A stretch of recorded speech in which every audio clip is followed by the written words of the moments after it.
Gaza युद्ध विराम को लेकर कतर की राजधानी दोहा में गुरुवार दोपहर अगले चरण की वार्ता शुरू हो गई। दुनिया भर के देशों की निगाहें इसी पर टिकी हैं। इसी बीच इजरायल नागरिक प्रशासन विभाग ने घोषणा की कि नई बस्ती नहाल हेलेत्स को 2017 के बाद बसाया जाएगा। इसका निर्माण 148 एकड़ में फलस्तीन शहर बेथलहम के पास किया जाएगा।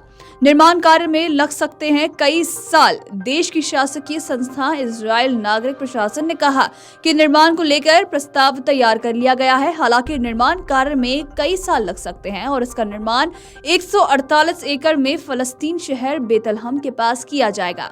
आपको बता दें कि देश की शासकीय संस्था इजरायल नागरिक प्रशासन ने कहा कि निर्माण को लेकर प्रस्ताव तैयार कर लिया गया है। हालांकि निर्माण कार्य में कई साल लग सकते हैं क्योंकि इसके लिए जोनिंग प्लान और परमिट प्राप्त करने में समय लगेगा।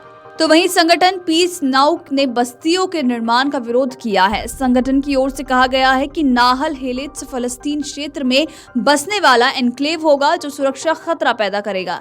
उसे फलस्तीन की क्षेत्रीय निरंतरता को बाधित करने के लिए डिजाइन किया गया है।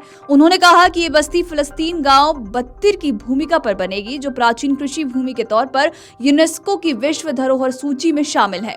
तो वहीं 31 जुलाई को तेहरान में हमास प्रमुख इस्माइल हानिया की हत्या के बाद से पश्चिम एशिया में युद्ध भड़कने की आशंका व्यक्त की जा रही है। आपको बता दें कि ईरान ने इजरायल से बदला लेने का संकल्प ले लिया है। गाजा युद्ध विराम समझौता विफल होता है तो वो इजरायल पर हमला कर सकता है। तो वहीं अमेरिका ने ईरान के हमले से बचाव के लिए इजरायल से प्रतिबद्धता दोहराई है। गौरतलब है कि बीते दिनों ईरान में हमास के शीर्ष नेता इस्माइल हानिया की हत्या कर दी गई थी। तो वहीं उससे कुछ घंटे पहले ही बेरूत में हिजबुल्लाह के शीर्ष कमांडर को ढेर किया गया था। दोनों हत्याओं का आरोप इजरायल पर ही लगा। हानिया के तेहरान में हत्या से नाराज ईरान ने इजरायल पर हमले की धमकी दी थी। तो वहीं दूसरी तरफ हिजबुल्लाह भी इजरायल पर लगातार हमले कर रहा है। ऐसे में आशंका है कि इजरायल पर ईरान हिजबुल्लाह की तरफ से इजरायल पर जल्द ही हमला किया जा सकता है। इजरायल के प्रधानमंत्री बेंजामिन नेतन्याहू ने दुश्मन देशों को धमकी देते हुए कहा कि जो भी हमें नुकसान पहुंचाने की कोशिश करेगा उसे भारी कीमत चुकानी पड़ेगी।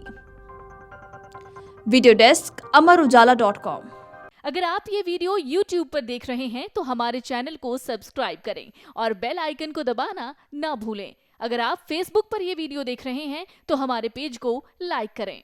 अगर आप ये वीडियो YouTube पर देख रहे हैं तो हमारे चैनल को सब्सक्राइब करें और बेल आइकन को दबाना ना भूलें। अगर आप Facebook पर ये वीडियो देख रहे हैं तो हमारे पेज को लाइक करें।